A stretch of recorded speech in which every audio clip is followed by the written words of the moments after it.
Bila di bumi seorang hakim masih bisa kompromi dengan uang, di surga tidak sama sekali. Semua ada timbangan dan takarannya. Apabila dosa seorang ditimbang sudah kelewat batas, maka orang tersebut diserahkan kepada iblis yang berakhir dengan hukuman kekal di neraka. Namun Tuhan Yesus Maha Pengasih, Dia tidak ingin setiap manusia yang dilahirkan ke bumi, yang memiliki potensi ilahi, gugur karena dosa atau dikuasai iblis. Yesus terkadang memilih orang-orang tertentu untuk diselamatkan dan dijumpainya, supaya orang tersebut bertobat dan kemudian diubahkan kehidupannya, bahkan dipakai untuk kemuliaannya. Tuhan Yesus sendiri yang telah memilih mereka dan menebus mereka dengan darah-Nya yang kudus, supaya orang tersebut tidak gugur hidupnya. Selama hatinya tidak tertutup, maka rencana Tuhan terhadap kehidupan orang tersebut akan tergenapi.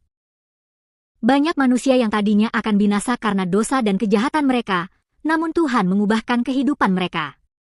Jadi sejahat-jahatnya manusia, bahkan mereka yang suka menghina dan menghujat Yesus, masih diberi kesempatan untuk bertobat, sebab hukuman neraka itu adalah batas terakhir manusia. Inilah contoh orang-orang yang sudah Tuhan selamatkan dan Tuhan ubahkan kehidupannya, bahkan menjadi alat bagi kemuliaannya. Lekatkan hatiku, melekat dengan hatimu, tetapkan langkahku sejalan dengan firman-Mu.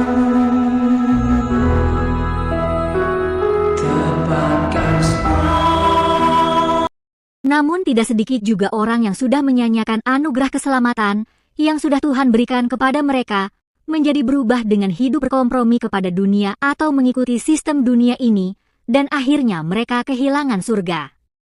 Seperti firman-Nya berkata dalam 1 Yohanes 2 ayat 15-17, berbunyi demikian. Janganlah kamu mengasihi dunia dan apa yang ada di dalamnya. Jikalau orang mengasihi dunia, maka kasih akan Bapa tidak ada di dalam orang itu. Sebab semua yang ada di dalam dunia, yaitu keinginan daging dan keinginan mata serta keangkuhan hidup, bukanlah berasal dari Bapa, melainkan dari dunia. Dan dunia ini sedang lenyap dengan keinginannya, tetapi orang yang melakukan kehendak Allah tetap hidup selama-lamanya. Jangan tukar Yesus hanya karena tahta. Yesus lebih mulia dari segalanya.